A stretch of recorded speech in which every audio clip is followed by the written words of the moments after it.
I was watching the breaking news on television when my wife got home late from work. "Boyd, you're never going to believe who hired me to defend them today, David Bridges," I answered. "How did you know?" "You're on the news," I pointed at the television on the wall. She looked at the TV, and there she was. Granted, it was an older picture they must have pulled from the firm's website, but it was out there. She was the latest addition to David Bridges' team of lawyers. It didn't surprise me. She had been one of the best celebrity defense lawyers in the country before I demanded she quit working extremely long hours. I wasn't some old-fashioned jerk who didn't want his wife to work. I just wanted to spend more time with her. That was 2 years ago. She was defending a senator accused of murdering one of his staffers. I could tell he was guilty, and I was sure she wasn't convinced of his innocence either. That didn't stop her from thoroughly examining every piece of evidence for long periods of time to find any possible defense. She eventually got the accused person off with a hung jury. The district attorney chose not to retry him, which surprised everyone. It was on the third day of 3 consecutive days of sleeping in her office, during that trial, when I served her with divorce papers. Eventually, she asked what she could do to not lose me. I told her to quit her job. Even with us in our late 30s, we had more money than we could ever spend. Some of that came from her clients, but I did pretty well as a radio talk show host. I had a syndicated political talk show that was very popular and #1 in several markets. She agreed to reduce her hours into a consulting role and also agreed to start our family. I held our son, Mikey, while she watched the pundits discuss her client and if she could help prove their innocence. I didn't suspect her of having affairs. She cared about her reputation too much to cheat on me, so she'd never risk a scandal. My problem was she just worked too much. You may have noticed I didn't say she loved me too much to ever cheat on me. I didn't believe that. Oh, I was certain she loved me, but she loved her job more than anything. When she started doing the consulting, she became a favorite for the TV talk shows when they needed legal analysis. There were times when she was on TV every day, and boy, did she love that. "Are you upset?" she asked when they went to commercials. "What do you think?" I grunted. "Mikey needs changing." I took my son to his room and left her not knowing how to handle me. Which was good. I loved to keep her on her toes. She was a control freak, and I relished the times I could surprise her. She chose to follow me, and as I tried to avoid getting peed on, she said, "It won't be like before. I'm just part of the team. I'm not the lead." I shrugged. "There you go, little man." All fresh and dry Mikey laughed as I tickled him, which made me smile. I blew a raspberry on his tummy, making him giggle more. "Boyd, it's only a tax evasion case. They just need me to help select the jury, of course," I said as I walked past her back to the family room. "You're overreacting," she argued. "No, I don't think so," I countered back childishly. "This will be huge for us. The name recognition alone will not us," I snapped after putting Mikey in his playpen. "What not us, Alicia? It's good for you." "I have a feeling this will end our relationship," she yelled. "Nonsense," I shook my head and grabbed my keys off the table. "Your dinner is in the oven staying warm. I'm going to the lounge." David Bridges was the former governor of our home state. As soon as he announced his candidacy for the next presidential election, people attacked him from every angle. They eventually accused him of not claiming millions of dollars he allegedly got from some foreign company for some reason no one can explain on his tax returns, along with a bunch of election interference charges relating to his last run for governor. It would be an interesting trial. I just didn't want my wife to practice law again. I lit my David off Churchill in the private room of a nice cigar lounge by my studio. There were a few smokers there, but outside of saying hello, we'd leave each other in peace unless one was invited to join someone. Even though I was famous, most everyone was used to me popping in there a few times a week. The novelty of Boyd Baxter, radio personality, being a patron wore off rather quickly. "Boyd, help yourself to some of my scotch," a man I recognized but whose name I couldn't remember called out. "Thanks," I waved and poured a healthy glassful from his decanter on the table in front of him. "I saw the news. I figure you could use a good drink," he added. "Yeah, you figured right," I said, before I offered him an air toast and walked to the most secluded corner of the room. I took a long puff and exhaled deeply. I briefly wondered if I overreacted, but I concluded I hadn't. I filed for a divorce because she worked too much when she had big cases. I only agreed to take her back after she promised to quit. I didn't feel bad for making that my condition. She had a decade of success at the highest levels, and I wanted to have kids while we still could. And then, she took on another big trial without asking my opinion. Yeah, that was a slap in the face I didn't see coming. Hell, I might have said yes, but probably not if she had asked. I still would have liked to be included in the decision. The TV across the room caught my eye. There was Alicia with a big smile on TV again. I saw the painting behind her and knew she was in our living room. I hoped Mikey would start crying. She captivated the hosts. She manipulated them into believing she answered their questions without actually giving them what they wanted. It was impressive. Then the host, who was a friend of mine, asked, "Will your husband be refiling the divorce paperwork?" "Excuse me," Alicia demanded, shocked. "Well, a condition of your husband dropping his divorce proceeding against you was that you don't take any more trial clients. This seems like it violates your agreement." I sent him a text. "I owe you a bottle of Pappy Van Winkle for that surprise attack. I assure you my husband fully supports my career decision." She was flustered, and I loved it.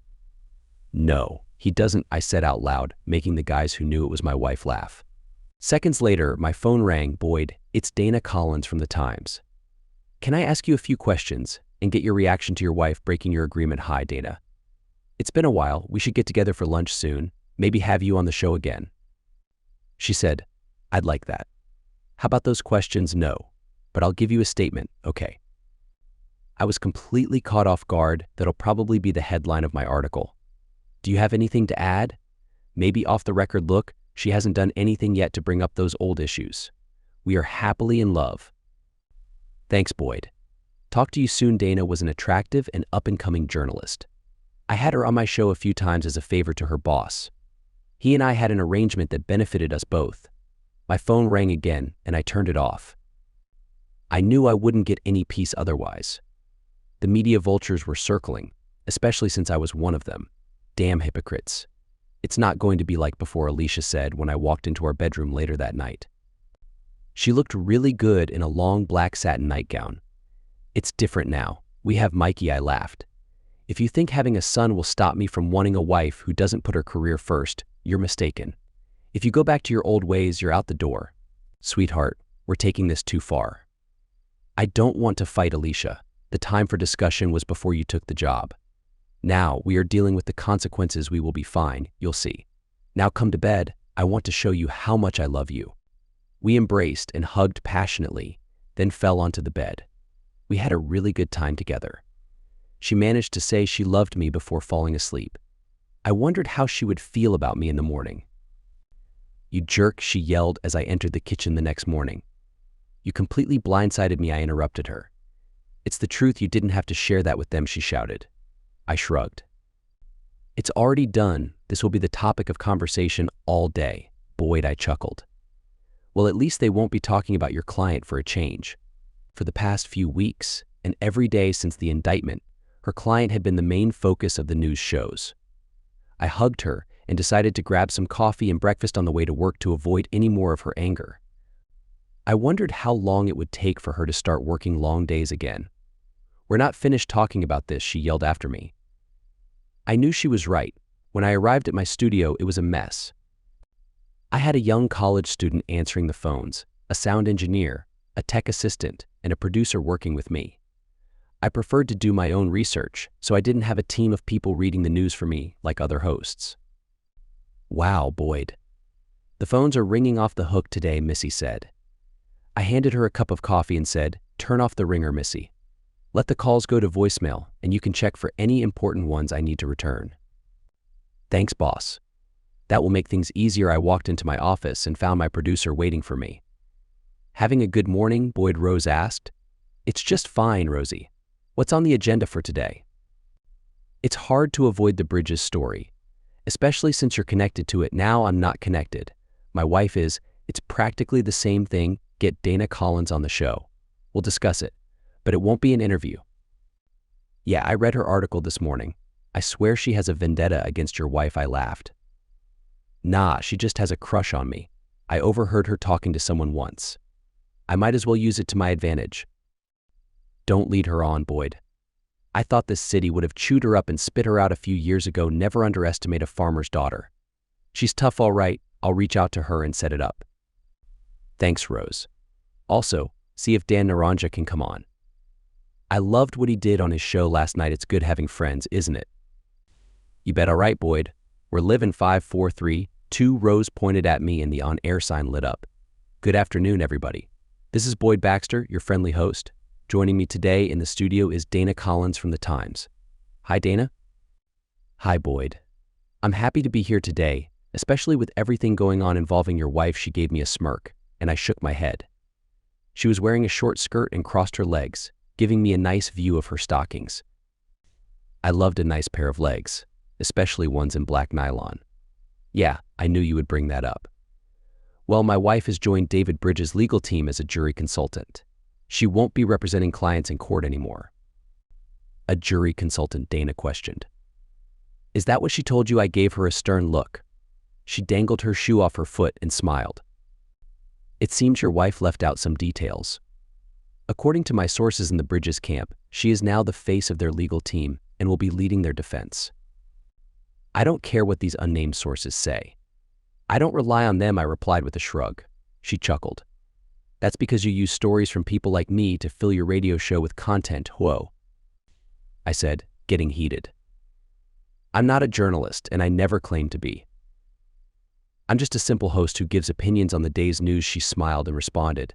And today's news is that your wife came out of retirement and hid the truth from you. Let's take some calls, I said, trying to divert from the conversation. I had already lost control of the discussion. Those legs were driving me crazy. Line 1, you're on, I said, and fought the urge to glance at Dana as she crossed her legs in the other direction. I didn't hide anything from you. I'm just a jury consultant, my wife defended through the speaker of my phone. Well, look who it is. Hi, honey, I'll be home on time today. We're having a pork roast for dinner, I said to my wife. Dana chimed in, hello, Mrs. Baxter, you know well enough my last name is Taylor. When we got married, my wife chose to keep her last name. She had already established herself professionally with it. Right, Dana said. Mrs. Taylor anyway, Alicia continued. Stop making up stories. My role is simply to assist with jury selection. Well, as you say, Dana replied. All right, ladies, let's move on. Alicia, I'll talk to you at home. But okay, next caller. Well, that was a disaster, I said once the show was over. I thought it went great, Dana said as she slipped her shoes back on. She had taken them off during the show to tease me. Annoying. You owe me, I grumbled. She laughed. How about I take you out to dinner? Forget about that pork roast. The look in her eyes scared me. I knew she had feelings for me, but it felt like I was prey and she was a hungry predator. I'll have to take a rain check, Dana. See you around. I hurried out of there before I did something incredibly foolish and accepted her invitation to dinner. When I arrived home, I coated the roast with oil, mixed my seasonings, and rubbed them onto the meat. After 30 minutes, I placed the pan in the oven. I fed Mikey his dinner and cracked open a beer. I couldn't believe I was torn between believing my wife and trusting Dana's unnamed source. It was driving me crazy. Over 3 hours later, the table was set, a bottle of Chardonnay was chilling in a bucket, and the roast was resting before I carved it. Alicia still hadn't returned, but she was only 30 minutes late. I ate my salad as the minutes ticked by, and she was now an hour late. I hadn't received a call or a text. I put the roast back in the oven to keep it warm and made myself a martini at an hour and a half late. I fought every urge to call her. We were bound to argue, and I had to come out on top. At 2.5 hours late, I turned off the oven and went out to dinner. I received a text 3 minutes after my steak arrived. Where are you? I placed my phone on the table, sighed, and took another bite of the perfectly cooked ribeye. There was something about a steak cooked at high temperatures that made me incredibly happy. I wasn't going to let her ruin that. 5 minutes later, she sent another text with just a question mark. I scooped up some creamed spinach and moaned with delight as the flavors burst in my mouth. It was a fantastic dish that night. 2 minutes later, my phone started ringing. I sent it to voicemail because I knew it would annoy her. It felt like I was winning a battle she didn't even know we were having. I was being mature, right? When I finished my steak, sipped the last drops of wine, and cleaned my plate of the spinach, I ignored the third call. It was already 9:30 p.m. As I pulled into the garage at home, she was standing in the doorway with her arms crossed, clearly upset. I attempted to scowl, trying to match her anger. "Where the heck have you been? And why haven't you been answering my calls?" she yelled. I laughed. "You already know the answer to those questions. Did you even bother taking the roast out of the oven?" I walked into the kitchen and saw the untouched roast sitting on top of the oven. "You didn't eat it, of course. What did you have for dinner? Pizza. Chinese. Look, it won't always be like this. I was. I don't care what you were doing. I care that you knew I was making dinner for us, yet you didn't bother calling me to let me know you'd be working late. I'm sorry." You know how it gets when she stopped herself. I replied, "Yeah, I know how it gets. That's why I filed for a divorce, remember? You always seem to forget you have a husband waiting for you at home. And now, you also have a child at home. Did you even realize that Mikey isn't here? I thought he was with you. Wait, where is he? Now you notice, huh? You're a terrible wife when you're on a case, and it turns out you're a terrible mom too." She slapped me. I rubbed my cheek and walked out of the kitchen. "Boyd, I'm sorry." I continued walking and headed out the front door. She kept calling after me as I crossed our lawn to my neighbor's house. She was watching Mikey for me. He was fast asleep in the playpen she had in her living room for her child and didn't stir as I carried him back to my house. Alicia was quiet as she held out her arms asking for Mikey. "It's not fair. You should have told me he was next door. I could have spent some time with him when he was awake, right? It's not fair. Of course, we do have the little issue of you not telling me when you were going to be home. I was mad at you. You and that mean girl were rude when I called your show. That's another thing. Don't call my show like that. I don't like surprises and we should always be on the same page. We're supposed to be husband and wife." She lied, Boyd. "I'm not the lead on the case. Time will tell, won't it? I'm going to bed." "Ever hear of James Anderson?" Dana asked me the next afternoon. She stopped me in the parking garage as I walked to my car after the show. I felt like a confidential informant with an investigative journalist. "No. Should I have?" I answered. "He's the best behavior analyst in the country. He's worked on almost every high-profile jury trial in the last 3 years, and my source tells me David Bridges just hired him to be a jury consultant for him." So what's your wife needed for then? What are you trying to do here, Dana? Seriously, are you trying to drive a wedge between me and my wife?" She shrugged and said, "I'm just asking questions, Boyd. It's what I do." "Then ask someone else and put that in your storytelling." I opened my door, got in, and slammed it shut, which hit my shoulder, making me yelp in pain. "Real smooth." She laughed and waved as I drove away. I noticed her sparkling nude stockings in my rearview mirror. At 6 o'clock, I gave Mikey his dinner and made myself a sandwich from the leftover roast, and it was pretty good. Alicia was late again, and once again, I didn't get a text or a call. An hour later, she burst in through the garage door. "I'm sorry, I got tied up and couldn't call." "When did you get tied up?" I asked. "What do you mean?" "I mean, you weren't physically restrained, right? You were in a meeting with other lawyers, or you were reading some law book. At any point during those scenarios, you could have picked up your phone and sent me a text." "Boyd, I said I was sorry. Sorry doesn't cut it this time." "Alicia, you should spend time with your son before I put him to bed." I walked out of the room and headed toward my basement man cave. I expected her to follow me with little Mikey, but she didn't. It disappointed me because I was riled up and looking forward to the argument. At halftime of the Thursday night football game, I went to the kitchen to get a bottle of water. In reality, I was doing some recon on my wife. She was eating ice cream and reading something on her tablet when she realized I was there and looked up. "We need to talk about this, Boyd." "Nothing to talk about. You went back to work and you've fallen right back into your old issues. Heck, if you're not lying to me, you're only supposed to be working on jury selection prep." She looked away, and for the first time, didn't deny she was lying about her level of involvement. I continued, "Well, that's it then. I'm not going to play second fiddle to your job again. I'll update the divorce papers and we'll refile this week." "Bother it, Boyd. We will not be divorcing. I keep telling you this isn't like before, right? 2 days on the job and you're 2 for 2 with being late and not calling. Seems like déjà vu to me. It's just the beginning. You'll see it'll be different. I have a lot of catching up to do for the case. Catching up on what? You're supposed to be consulting them on how to pick jurors. You don't understand, Boyd. A lot goes into it, yeah? Whatever. I turned and walked away. She rushed in front of me and put her hand on my chest. I promise, it won't be like before. Prove it. She pulled me into a hug and started sobbing. Like a fool, I decided to give her a chance. It lasted 3 days. It was a lovely Sunday morning, and I was playing peekaboo with Mikey when she walked into the room. I have to go into the office for a few hours. I'll be home by noon. What about church and breakfast? Like we do every week, I asked, and she missed the attitude in my voice. We'll go to lunch instead. We can go to that Mexican place we like in the Arboretum. I'll meet you there at noon, I said, daring her to be late.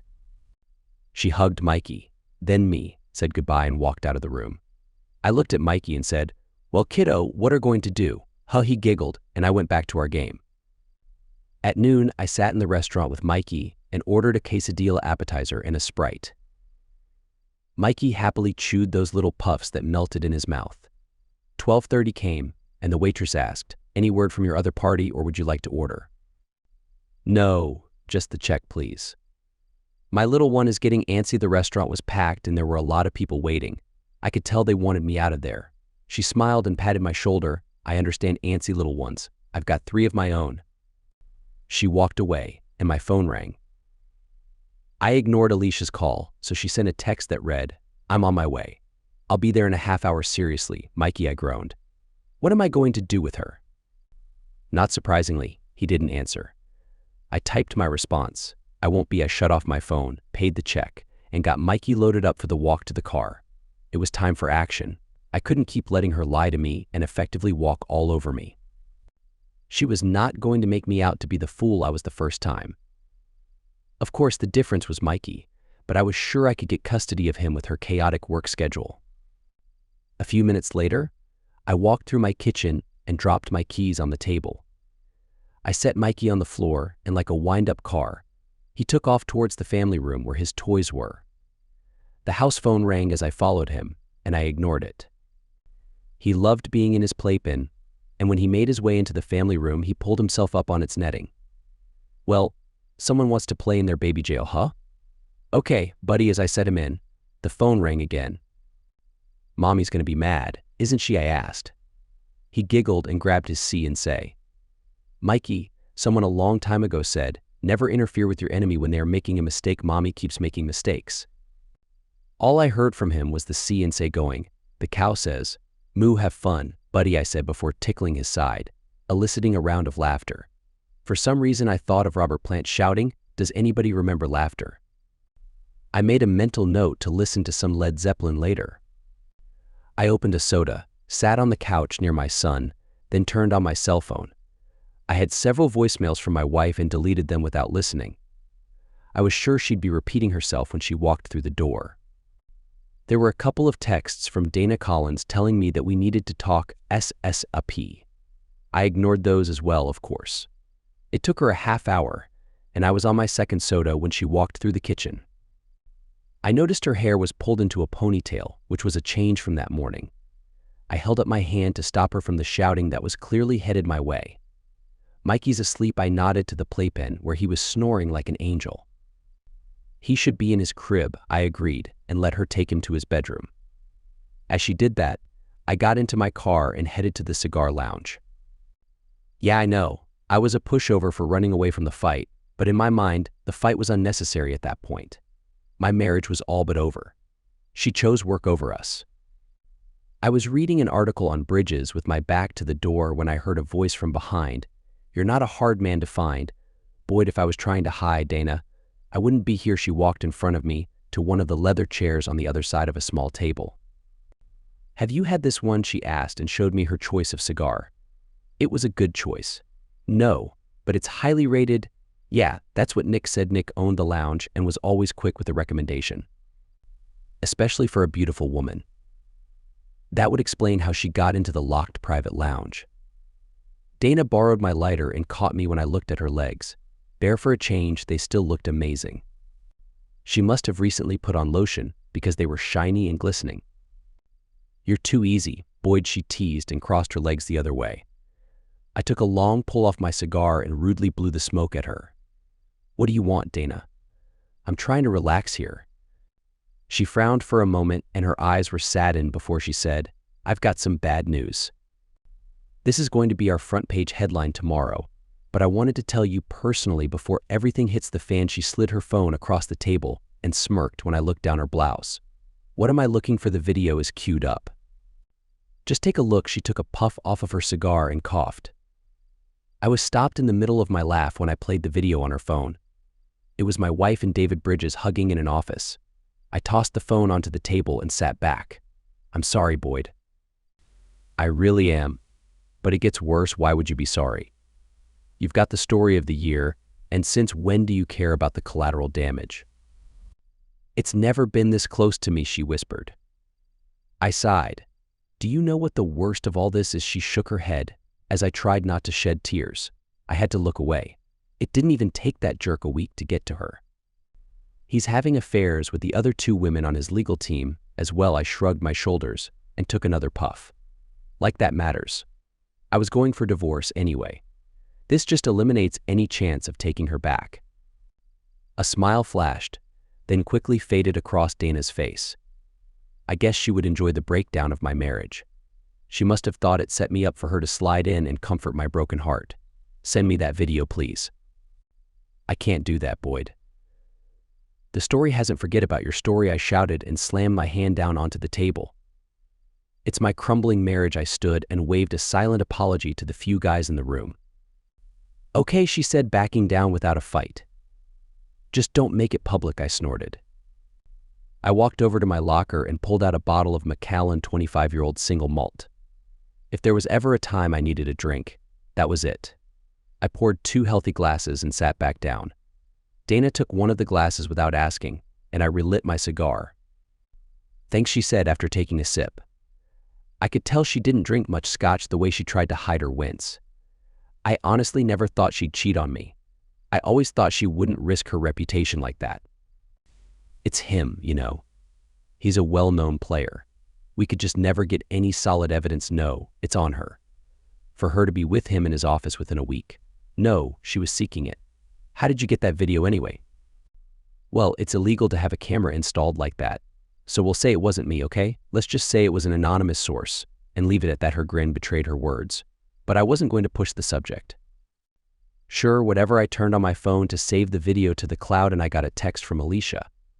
"You need to come home so we can talk." I groaned and typed, "No need to talk. We're through. You can be with Bridges all you want now. Have fun with the press tomorrow." I turned the phone off and watched Dana throw her head back and take a long puff of the cigar. There was something attractive about a woman smoking a cigar. Not as attractive as her legs, but still. "The wife?" she asked. I nodded and sipped my scotch. I said, "I told her good luck with the press tomorrow."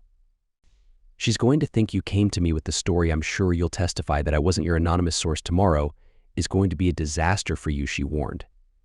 "Yeah, I know. I'm in trouble no matter what, so I'll just do what I do every day, have fun, and take names." "And you're all out of gum. Look at you knowing cheesy 80s movies." She laughed and said, "It's a cult classic." Man, after another hour of small talk, my cigar was done. If I thought she would do it, I'd have gotten us a couple more, just so I could keep stealing looks at her. But it was time to go. "Buckle up, Boyd," and I did mean it when I said I was sorry. "You're a good guy and don't deserve this." "Yeah, well, it is what it is. I'll talk to you later." I guess I decided to go to a hotel. I didn't want to deal with my soon-to-be ex-wife until I absolutely had to, and I figured that would be the next day when everything hit the fan. I woke up at 6 and turned on the news. The chaos had started and it was on every channel. I made a cup of less than stellar hotel coffee and started the shower. I had stopped at the store and picked up some clothes and toiletries for my hotel stay. I had no idea if I'd go home, or if so when, so I was prepared for a week. The hot water felt good, even without decent water pressure, but it didn't matter. Poor water pressure was the least of my problems. After the shower, I turned on my phone and ignored all of the texts. I sent a text to Rose, "No live show today for me. Get a guest host or play a recorded show." She replied, I saw the news. For what it's worth, I'm sorry the phone rang, and of course it was Alicia. I ignored it and turned up the volume on the television. The anchor said, "We have some breaking news. Following up on the Times report about David Bridges having an affair with his lawyer, Alicia Taylor, video has been released. We warn you, this is explicit." I watched the video of them hugging and him touching her. They cut it after that, thankfully, and the co-anchor said, "This contradicts Governor Bridges' statement that nothing romantic happened between him and his lawyer. We've reached out to Alicia Taylor for comment but haven't received a reply." I decided to read the texts and see exactly what my wife's excuses were. "What are you talking about? I'm not having an intimate relationship with David. Stop being mean and come home." Then the ones from the next morning sang a different tune. "It's a lie. We're not having an affair. Boyd, please call me. I swear to you, it's a lie. I love you." She must have been watching TV because the next text read, "We just hugged. That's all, and it was a mistake." I shook my head and responded to that one. "I know there's more on that video. You're caught, and we are through," she called over and over again. I turned the ringer off and watched the commentators discuss Bridges and his many alleged affairs. Surprisingly, they focused more on him than my soon-to-be ex, which was sort of a relief. I figured the less her name was mentioned, the less mine would be. I checked my voicemail and there were several from Alicia, but the rest were the news stations looking for me to comment. For a split second, I thought about getting on one of the shows, so they'd have my comment and leave me alone, but I knew better. In the long run, I was better off staying silent. I did what all the wronged husbands did and divided our assets, canceled shared credit cards, and arranged with my lawyer for the papers to be updated and filed. I went for full custody due to her never being home anymore. He was sure I had as good a shot as any at getting at least primary custody in a joint arrangement, and thought the evidence of the affair would be able to be used to avoid counseling or timing requirements if it were irreconcilable differences. I wasn't feeling good, necessarily, but I was feeling content that I put the finishing touches on my failed marriage. It was obvious she loved the job more than me, and it was more than obvious she didn't love me enough to not betray me. Good riddance. I pulled up the security system at home on my phone and saw she was sitting on the couch with a sleeping Mikey and crying. The thing was, I didn't know if she was crying over me and the loss of our marriage, or the disaster she made out of her blessed career. One of the things I tried to figure out was a way I could get some revenge on Bridges. There was plenty of public humiliation, and whatever his wife was going to do to him, but none of that came from me. I felt like I had to do something to keep my pride. Ultimately, I shook it off as being a silly idea. He had a security entourage, and there was no way I could get to him. Even if I could, they'd catch up to me eventually and either shoot me or beat me up. I'd just have to let fate take care of him. Maybe he'd end up with Alicia. That'll teach him. The next day brought more of the same, except I had to do my show. Rose was her normal self, and it wasn't too chaotic around the office. Unless you counted the 20 reporters standing in front of my building. The entrance from the secure parking garage allowed me to avoid them and get to my office without any trouble. Rose said, "Boyd, your buddy at the time says he'll keep your name out of the articles if you let Dana come on the show again." I threw my arms up and groaned, "Are you kidding me? What the hell is the difference? Jesus, her being on the show is probably worse. I can't have her on without discussing her story. How were you going to avoid talking about it anyway? It's the biggest story of the year. It's my show. I can and don't talk about whatever I want," sure, she said with an eye roll, "until the sponsors get upset that you're avoiding it." She was right, of course. I received calls from the syndication company and sometimes directly from the sponsors if they were annoyed enough. Such was life on the radio. "Fine, Dana can come on, but tell her to be kind. I have a long memory." "Oh, if given the chance, she'll be really nice to you." Boyd, she laughed and walked away. It caused trouble to have Dana on the show. I couldn't control the conversation, and I certainly couldn't control her sharp tongue. She'd push me and dance around the topic of my wife until I'd indirectly given her the answer to every question I didn't want to answer. An hour later, I slid the headphones over my ears and watched Dana smile as she did the same. The only difference was she crossed her legs, which slid the bottom of her skirt up another couple of inches, and I wasn't wearing a skirt.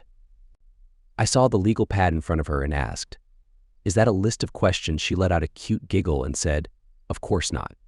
I wouldn't dare come on your show with a list of questions." I saw Rose start the countdown to airtime and Dana continued, "Besides, I know much more than you. I don't have any interest in you anymore." Well, professionally, that is ... 3, 2, 1. The intro music started, and I let out a deep breath. ... Dan, good afternoon, Radioland, I began. It's your handsome host, Boyd Baxter, and joining me in the studio today is Dana Collins from The Times. How's it going today? Dana, great.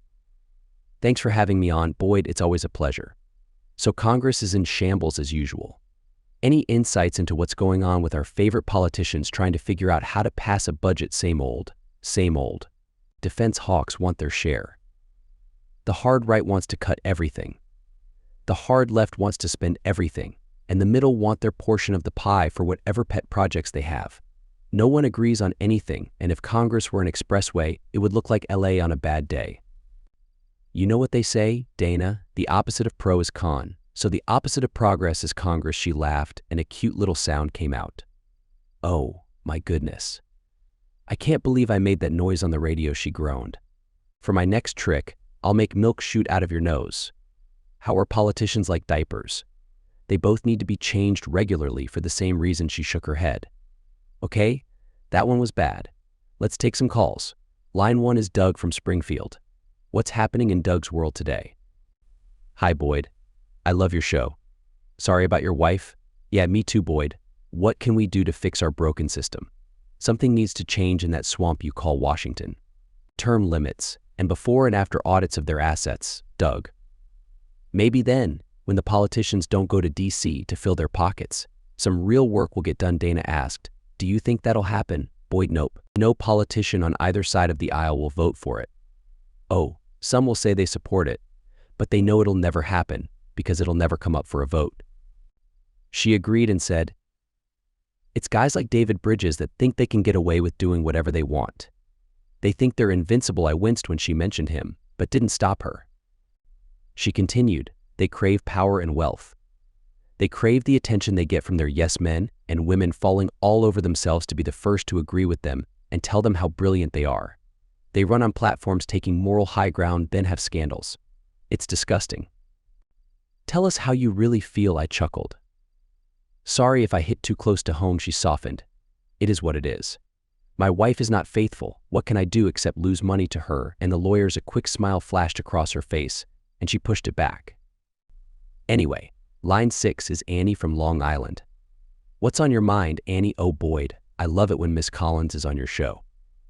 You kids have such a sweet chemistry, I laughed. I'm like a pinch of salt, Annie. I go well with everything. Dana rolled her eyes and couldn't hide her smile that time. Got a question, Annie, my dear? Yes, it's an easy one, but it's for Miss Collins.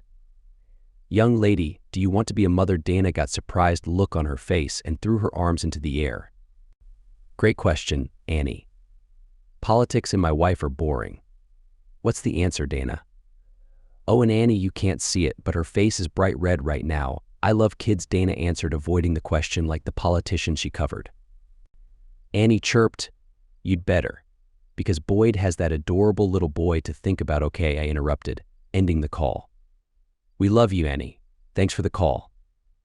Looks like it's time to pay some bills. We'll be right back. Oh, my goodness, Dana exclaimed. Gonna be a fun day, I groaned. Rose gave us her double thumbs up as if it was great radio. It probably was, but I didn't feel all that great. 3 hours later, I said, ... and we'll see you all tomorrow. Don't go changing.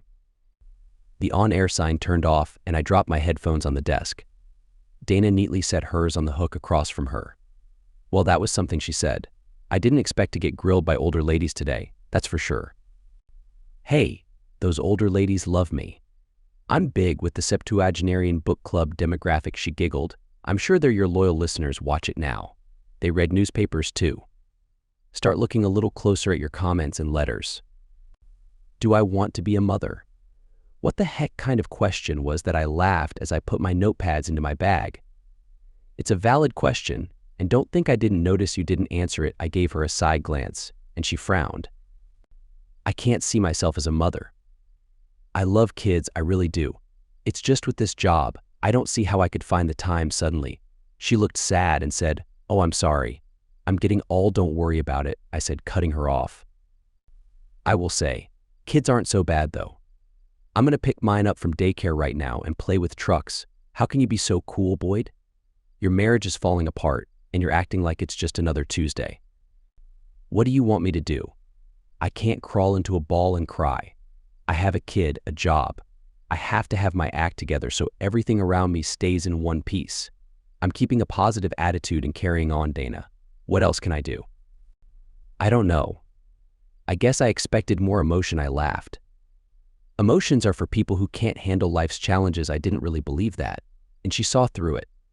She touched my cheek and frowned. Excuse me, Dana. I've got to get to daycare. Thanks for coming on the show again anytime. If you need anything, call me. I mean it. Anything at all. She smiled, and I walked away. Life went on, and a month later I sat in my lawyer's office waiting for Alicia to speak. Boyd, I'm sorry. It was a mistake, and Alicia, I don't want to hear it. If you think the reason we're getting a divorce is because you got involved with that jerk within a few days of meeting him, you're mistaken. Easy, my lawyer admonished as I'd gotten a bit heated. Look, yes, your relationship with him is a deal breaker on its own, but you forget that you fell right back into your bad habits from the first time I filed for divorce. You were late, you were lying, and basically, you put your job in front of our marriage and our child. That's not acceptable to me, and you knew that. That's why you didn't talk to me about taking the job, Boyd. It was just supposed to be jury consulting. Yeah, I've heard it. Except it wasn't, was it? No, I didn't think so. You caught the bug again. It's like an addiction for you. Honestly, with how quickly you got involved with him, I'm absolutely certain you cheated on me before as well. Just sign the papers. I'm being more than fair. I want primary custody, she said as tears fell down her cheeks. I laughed, and my attorney said, Miss Taylor, it's not an option for us. There is no scenario where my client gives up primary custody, and with your work schedule, we strongly believe that a judge will agree it's in Michael's best interest and welfare. Damn it, Alicia. My investigator says you've been working 14-hour days all week, and you haven't asked to see Mikey since you moved out weeks ago. Who are you kidding? I love him, she whispered. I know you do. You just love your job more. You can see him whenever you want. I'm not going to be unreasonable about it. I do love you, Boyd. I really do. Yeah. Could have fooled me. Babe, I walked out of the office and later found out she had signed the papers. My marriage was over. 6 months later, Alicia had Mikey for the weekend, and I found myself walking into the cigar lounge. Soap, Nick, I asked as I walked up to the counter. How are you, Boyd? That box of Monte Cristo No. 2s came in for you. I put it in your locker. Thanks. Is it busy today? No, just a few of the regulars and a nice woman who's been here a few times. She just bought a membership. Cool. See you around. I entered my code and walked into the VIP lounge. The smell of cedar and stale cigar smoke was heavenly. I nodded to the guys I'd seen before, but didn't see any nice women, so I made my way over to my locker to get my Cuban cigars. Hi, Boyd. It's been a while. I smiled and took out a second cigar. Hello, Dana.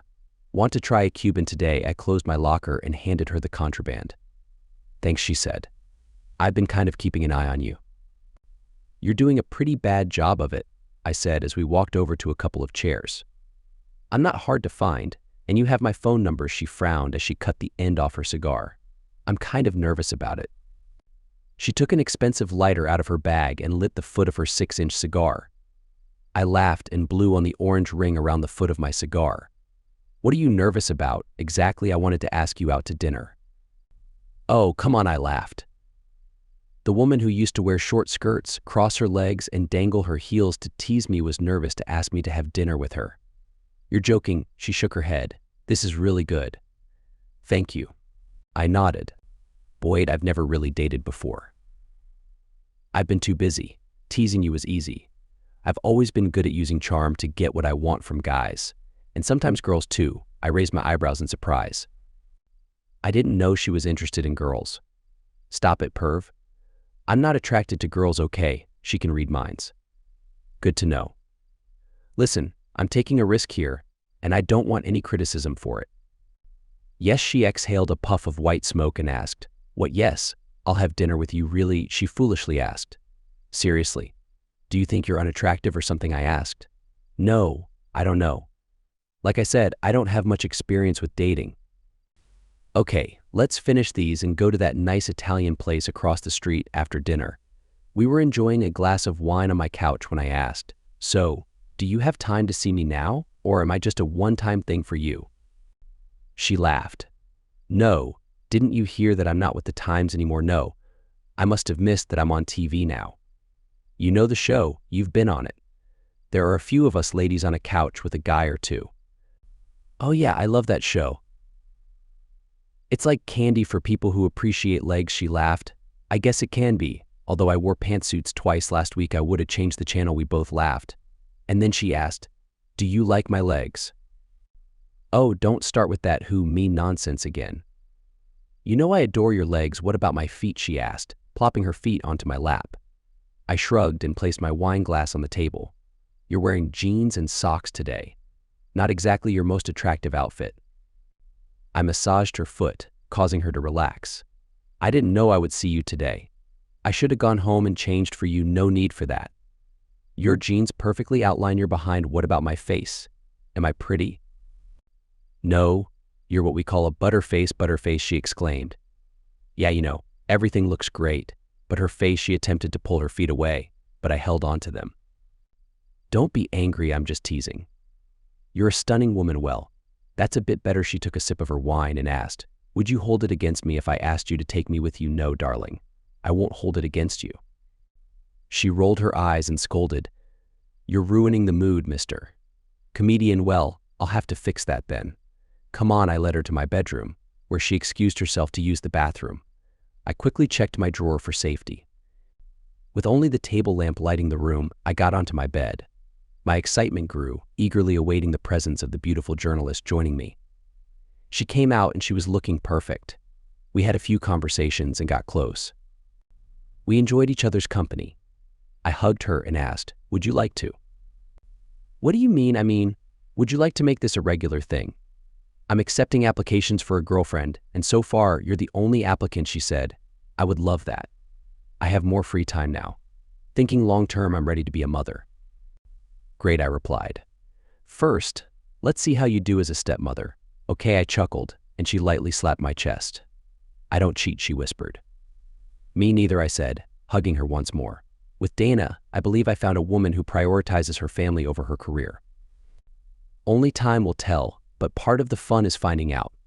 Life would be boring if we already knew what the future held.